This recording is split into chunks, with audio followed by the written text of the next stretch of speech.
تنصروا الله ينصركم ويثبت أقدامكم. Asal-usul Hijr Ismail. Bismillah, wassalatu wassalamu ala rasulillah, wa ba'du. Masyarakat kita menyebut bangunan tembok setengah lingkaran setinggi pundak dengan nama Hijr Ismail. Meskipun sebenarnya ini sama sekali tidak ada hubungannya dengan Nabi Ismail alaihissalam. Karena bangunan ini ada setelah pemugaran yang dilakukan oleh masyarakat Quraisy sebelum Nabi SAW diutus menjadi Nabi.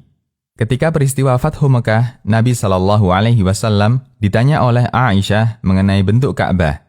Aisyah bercerita, "Aku bertanya kepada Nabi SAW tentang tembok Hijr. Apakah itu bagian dari Ka'bah?" Jawab Nabi SAW, "Ya." Saya bertanya lagi, "Mengapa tidak mereka masukkan jadi satu dengan bangunan Ka'bah?" Jawab Nabi SAW, "Masyarakatmu kekurangan dana." Kemudian Nabi SAW menyampaikan keinginannya.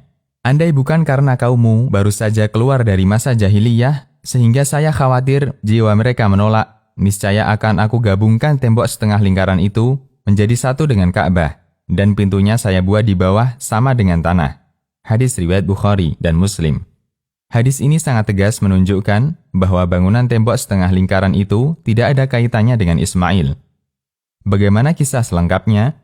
Ibnu Katsir membawakan riwayat dari Muhammad bin Ishaq bahwa ketika Nabi SAW berusia 35 tahun, terjadi banjir hingga bangunan Ka'bah rusak, tinggal puing-puing dan sisa-sisa tembok. Akhirnya orang Quraisy berencana untuk merenovasi Ka'bah. Mereka siapkan bahan, peralatan, termasuk tenaganya dan tukang. Secara ekonomi, sebenarnya orang musyrikin Quraisy cukup mapan, sehingga mereka mampu untuk merenovasi Ka'bah seperti bangunan sebelumnya. Namun untuk Ka'bah, mereka punya standar yang berbeda dengan umumnya bangunan lainnya. Sebelum renovasi Ka'bah dilakukan, ada tokoh Quraisy dari Bani Makhzum, yaitu Abu Wahab bin Abid bin Imran. Dia memberi peringatan kepada masyarakat Quraisy. "Wahai orang Quraisy, jangan sampai melibatkan modal untuk pembangunan Ka'bah kecuali yang halal. Jangan melibatkan upah pelacur, hasil transaksi riba, atau uang kedzaliman dari orang lain."